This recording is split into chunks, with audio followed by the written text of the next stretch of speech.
Hello guys, कैसे हो आप लोग। तो जैसा कि आज यहाँ पे आप देख रहे हो कि आज हम लोग जो क्वेश्चन पेपर है, ये क्वेश्चन पेपर सीबीएसई का क्वेश्चन पेपर है क्लास 10th का। इसके बारे में डिस्कस करने वाले हैं। तो ये हम लोग देख रहे हैं कि जो सेट 3 है और ये जो क्वेश्चन पेपर है, ये क्वेश्चन पेपर गणित का यानी मैथमेटिक्स का क्वेश्चन पेपर है। ठीक है, तो जिसमें आप देख सकते हैं कि दोनों लैंग्वेजेस में ये जो पेपर है छपा है। और ये जो पूरा पेपर है इसमें आपको हिंदी में भी मिलेगा, यानी जो क्वेश्चन है वो हिंदी में भी आपको छपा हुआ मिलेगा। साथ में यहाँ पे इंग्लिश में भी ये क्वेश्चन पेपर छपा हुआ मिला था। ओके, और यहाँ पे किस तरह से क्वेश्चन आंसर है, वो सारे क्वेश्चन आंसर के जो सॉल्यूशन है उसके बारे में यहाँ पे हम लोग डिस्कशन करेंगे और देखेंगे कि उसका जो आंसर है वो किस तरह से हो सकता है।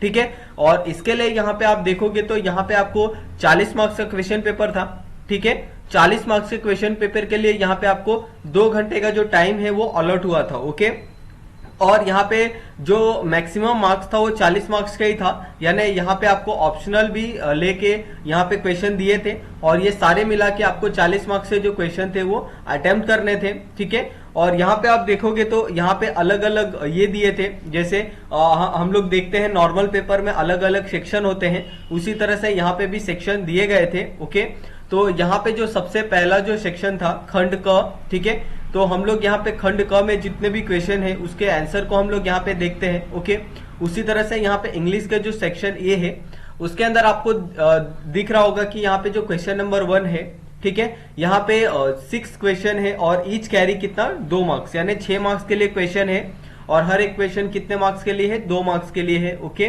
तो यहाँ पे हम लोग देखते हैं कि जो 6 क्वेश्चन है वो 6 क्वेश्चन किस तरह से डिस्क्राइब किए गए थे, यानी क्वेश्चन नंबर 1 उसके अंदर आपको 2 क्वेश्चन, क्वेश्चन नंबर 2 उसके अंदर आपको 2 क्वेश्चन दिए थे, क्वेश्चन नंबर 3 उसके अंदर आपको 2 क्वेश्चन दिए थे।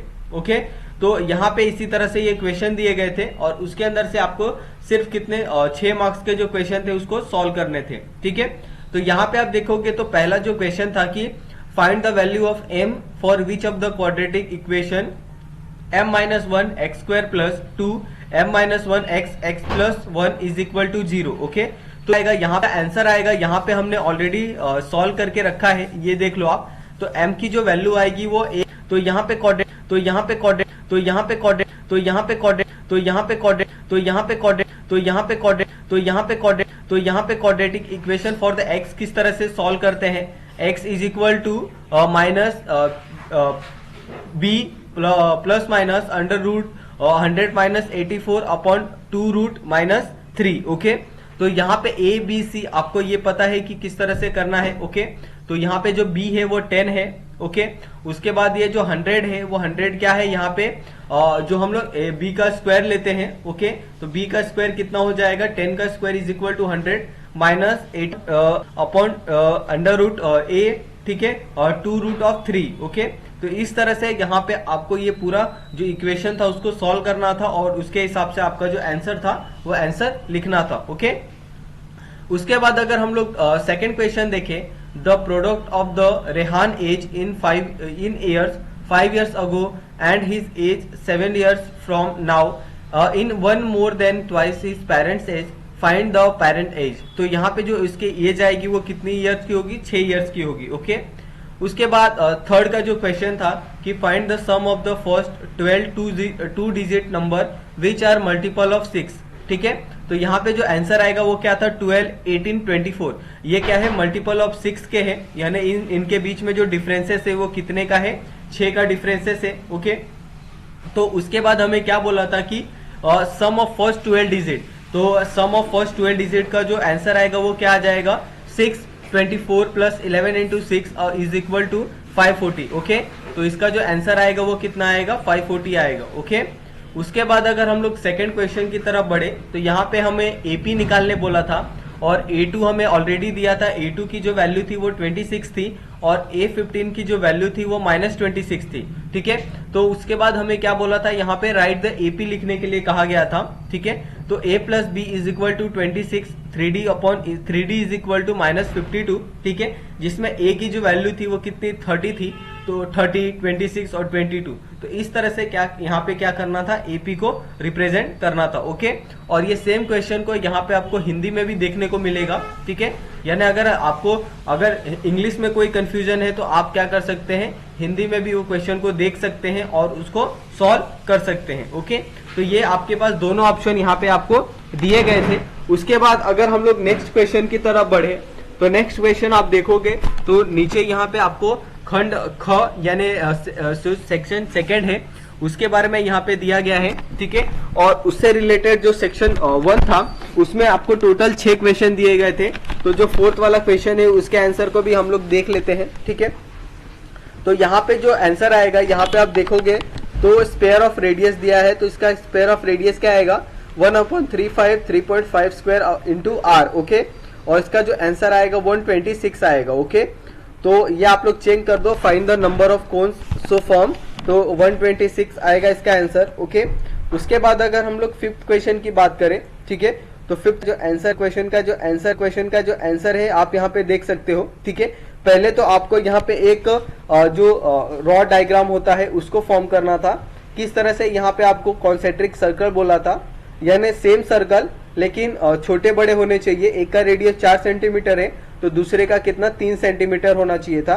और यहाँ पे find the length of the chord बोला था, larger circle while the touch the smaller, तो इसका लेंथ यहाँ पे फाइंड करने के लिए बोला था। तो यहाँ पे आप देख लो, यहाँ पे हमने पूरा ये जो डायग्राम है इसको ड्रॉ किया है और उसके हिसाब से जो उसका आंसर आता वो 2√7 आता। ओके, उसके बाद find the mode of the following frequency distribution. Okay, तो ये वाला जो क्वेश्चन है ये बहुत इजी है, आपको सिर्फ यहाँ पे क्या करना था, मॉड फाइंड करना था और इसका जो आंसर आता वो 42.7 आता। ओके, उसके बाद अगर हम लोग सेक्शन बी की तरफ बढ़े तो सेक्शन बी में आप देखोगे तो पहला क्वेश्चन है, पहले क्वेश्चन का जो आंसर आएगा वो यहाँ पे आपको पहले तो आपको यहाँ पे जो डायग्राम है वो ड्रॉ करना था। ओके, तो यहाँ पे हमने बीसी निकाला है। बीसी आप किस तरह से निकाल सकते हो, देखो, ठीक है, बी और सी, ठीक है। तो बी और सी में यहाँ पे एंगल आपको 60 का दिया है, ठीक है। तो 1060 क्या होता है यहाँ पे A B upon B C, तो 1060 में आप क्या करोगे, ए बी यानी जो एडजेसेंट होता है A B upon B C, ठीक है, इस तरह से आपको लेना था। तो ये कितना आ जाता 50/√3। उसी तरह से यहाँ पे सी डी लेना था, तो सी डी की जो वैल्यू है वो कितनी आती यहाँ पे, यहाँ पे देखो, यहाँ पे जो सी डी की वैल्यू थी वो कितनी थी, यहाँ पे 60 डिग्री थी। ओके, तो सेम यहाँ पे वही आता 50/√3। ओके, उसके बाद यहाँ पे आप क्वेश्चन नंबर बी देखोगे तो क्वेश्चन नंबर बी में भी आपको सेम यहाँ पे पहले तो एक डायग्राम ड्रॉ करना था। तो ये डायग्राम ड्रॉ करने का ही आपको 1 मार्क्स तो कंफर्म मिल जाता है, ठीक है। तो यहाँ पे आप देखो डायग्राम को किस तरह से ड्रॉ किया गया था, पहले आपको क्वेश्चन समझना है, उसके हिसाब से क्या करना है, आपको डायग्राम ड्रॉ करना है। तो इसका जो आंसर आता है A B is equal to 3 + 3√3। Okay, उसके बाद draw the line segment A B is equal to 7 centimetre, divide it in the ratio of 3:2। Okay, तो ये क्वेश्चन भी बहुत इजी था, आपको सिर्फ सेगमेंट 7 सेंटीमीटर का ड्रॉ करना था। उसके बाद आपके पास जो प्रोटेक्टर होता है उससे इसको 3:2 में क्या करना था, डिवाइड करना था। ओके, उसके बाद यहाँ पे आप सेम क्वेश्चन को यहाँ पे नीचे देखोगे, ठीक है, 9, 10, और ये सेम क्वेश्चन आपको इंग्लिश में भी नीचे देखने को मिलेगा। ओके, तो यहाँ पे हम लोग देखते हैं कि इसका आंसर क्या आएगा, ठीक है। Find the value of x. Okay, तो यहाँ पे हमें एक्स की वैल्यू फाइंड करने बोला था, तो यहाँ पे क्या आ जाता है, is the median of the following frequency distribution. तो सबसे पहले तो यहाँ पे आपको ये लिखना था 3 + 5 is equal to 8, 8 + 11 is equal to 19, 19 + 10 is equal to 29, 29 + x is equal to 29 + x, 29 + x is equal to 3 is 32 + x, 32 + 2 is equal to 34 + x। Okay, तो इस तरह से पहले तो आपको ये लिखना था। ओके, उसके बाद यहाँ पे आपको मीडियन फाइंड करना था। तो यहाँ पे मीडियन क्या हो गया 32, 40, तो यहाँ पे क्या आ जाएगा 34.5। मीडियन क्लास क्या आएगा 32, 40। ओके, एल की वैल्यू क्या आ जाएगी यहाँ पे 30, एफ की जो वैल्यू क्या आएगी यहाँ पे 1। ओके, उसके बाद n/2 35 + x/2। ओके, तो यहाँ पे आपको cp निकलता, cf निकलता, तो cf की जो वैल्यू आती वो कितनी 90 आती। और यहाँ पे आप इस तरह से 34.5 is equal to 30 + 35 + c/2 10 into और यहाँ पे 19 is equal to x is equal to 13। Okay, तो यहाँ पे जो x की जो वैल्यू आती वो कितनी आती है आपकी 13 आने वाली थी। ओके, तो ये हो गया। उसके बाद अगर हम लोग नेक्स्ट क्वेश्चन की तरफ बढ़े तो नेक्स्ट क्वेश्चन में आप देखोगे तो the following table give the production yield of the wheat in the farm of a village. Okay, तो यहाँ पे आपको प्रोडक्शन यील्ड दिया गया है कि पर हेक्टर में कितना किलो गेहूं उगता है। ओके, और नंबर ऑफ फार्म कितने हैं उसके ऊपर यहाँ पे आपको दिया गया है। और आपको क्या फाइंड करने बोला है कि production yield. Okay, find the mean production yield using the assume mean method. Okay, तो यहाँ पे एज्यूम मीन मेथड का इस्तेमाल करके आपको ये लिखना था। तो इसका जो आंसर है यहाँ पे आप देख सकते हो कि x bar is equal to a plus sum of minus LI/DI upon sum of TI। Okay, तो DI की जो वैल्यू क्या थी यहाँ पे x1 माइनस a। ओके, तो इस तरह से, और a की वैल्यू क्या होती है यहाँ पे 75। ओके, तो इसका जो मीन आएगा क्या आएगा 70 और 80 के बीच के 75 आएगा। ओके, तो इस तरह से यहाँ पे इसको सॉल्व करना था। उसके बाद अगर हम लोग सेक्शन सी देखें तो सेक्शन सी में भी सेम आपको एक फिगर ड्रॉ करने के लिए कहा गया था। ठीक है, और ये 4 मार्क्स का क्वेश्चन था। तो यहाँ पे फिगर का भी मार्क्स होने वाला था, यानी अगर आप फिगर ड्रॉ करते हैं तो फिगर का आपको 1 मार्क्स यहाँ पे मिलने वाला था। ठीक है, तो यहाँ पे आपको फिगर इस तरह से ड्रॉ करना था, जो P और B है उसको एक सेगमेंट से ज्वाइन करना था। ठीक है, उसके बाद आपको यहाँ पे P और Q और B और Q ये दोनों जो सेगमेंट है ये क्या हो जाएंगे, एक दूसरे को सिमिलर हो जाएंगे। और सेम उसी तरह से P और Q और Q और C ये दोनों क्या हो जाएंगे, एक दूसरे को सिमिलर हो जाएंगे। तो उसी तरह से यहाँ पे P बाइसेक्ट BC। ओके, तो ये जो P है उस क्या कर रहा है, BC को बाइसेक्ट कर रहा है, इसको आपको क्या करना था, प्रूफ करना था। ओके, उसके बाद अगर हम लोग नेक्स्ट क्वेश्चन में बढ़े तो नेक्स्ट क्वेश्चन में आप देखोगे कि in the figure 2 form a solid cube of the side 7 centimeter, a cylinder of radius 2.1 centimeter and the height 7 centimeter is scope out, find the total surface area of the remaining solid। Okay, तो यहाँ पे total surface area of the remaining solid का find करना था। तो यहाँ पे आप देखोगे तो क्यूब का जो सरफेस एरिया होता है pi R square. Okay, total surface area हमें फाइंड करना था। तो टोटल सरफेस एरिया क्या होता है, surface area of cube plus 2 pi R. Okay, 2 pi R square minus 2 pi R square. Okay, तो इस तरह से आप क्या कर सकते थे, टोटल सरफेस एरिया आप फाइंड कर सकते थे। ओके, आपको क्या करना था, ये जो टोटल सरफेस एरिया है उसमें से आपको जो क्यूब का सरफेस एरिया है उसको माइनस कर देना था।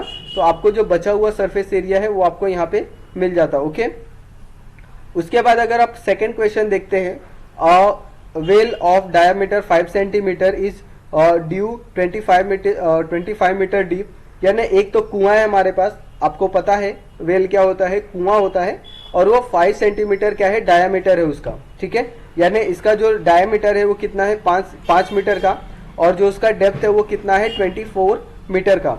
The earth taken out of its has been spread evenly all around and it is it in the shape of the circular ring, the with 3 metre to form or embankment, find the height of the embankment. Okay, तो यहाँ पे आपको embankment का क्या करना था, height यहाँ पे फाइंड करना था। ओके, उसके बाद अगर हम लोग केस स्टडी देखें तो केस स्टडी में हमारे पास 2 क्वेश्चन दिए थे।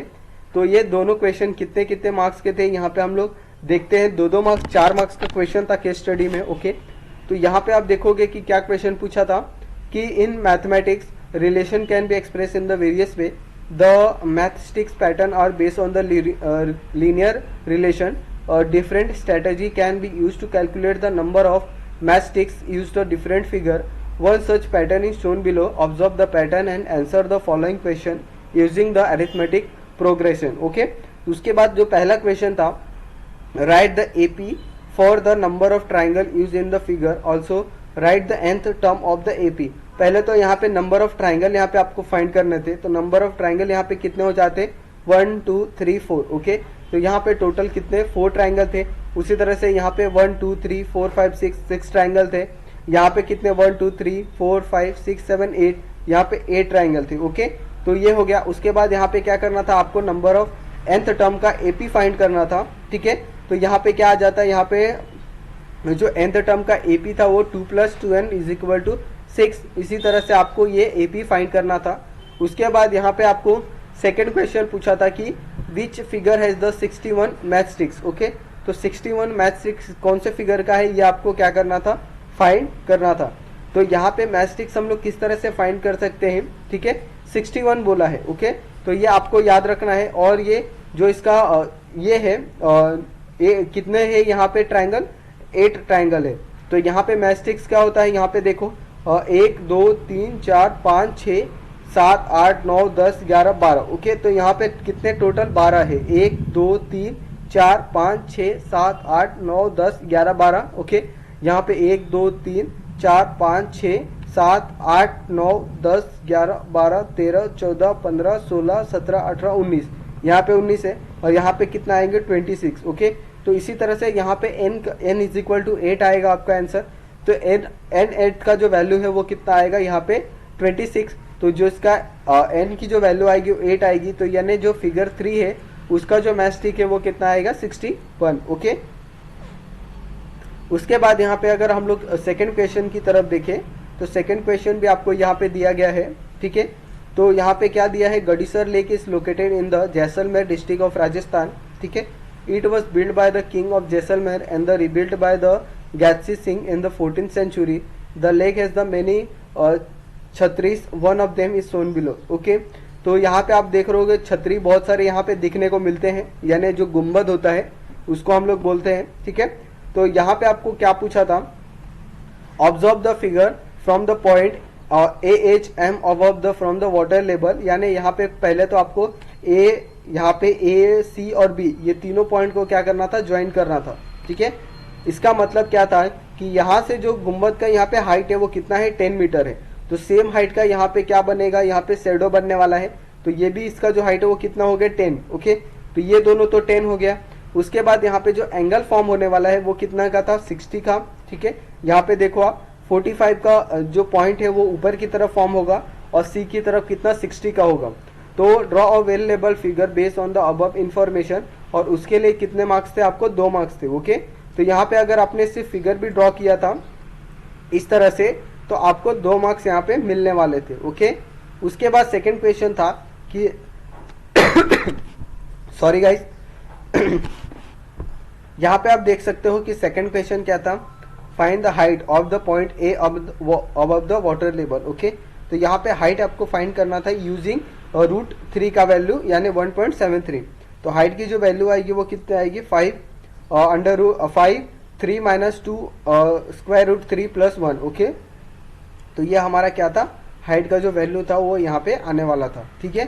तो आई होप आपका जो पेपर है वो बहुत अच्छा गया हो, ठीक है। हमने हर एक क्वेश्चन को यहाँ पे डिस्कस किया गया है, ठीक है। तो आप लोग क्वेश्चन चेक कर लो और मुझे कमेंट करके बताओ कि जो हमारा समझाने का तरीका है वो सही है या गलत है, या फिर उसके अंदर इम्प्रूव करना चाहिए, ओके। आप लोग जैसा बोलोगे उस हिसाब से हम लोग इम्प्रूव करेंगे, ओके। तो गाइस आज के लिए बस इतना ही। अगर आपको वीडियो अच्छा लगा हो तो गाइस आपको चैनल को सब्सक्राइब कर लेना है, ओके। और आप लोग वीडियो को देखो, अपने दोस्तों के साथ शेयर करो, ठीक है गाइस।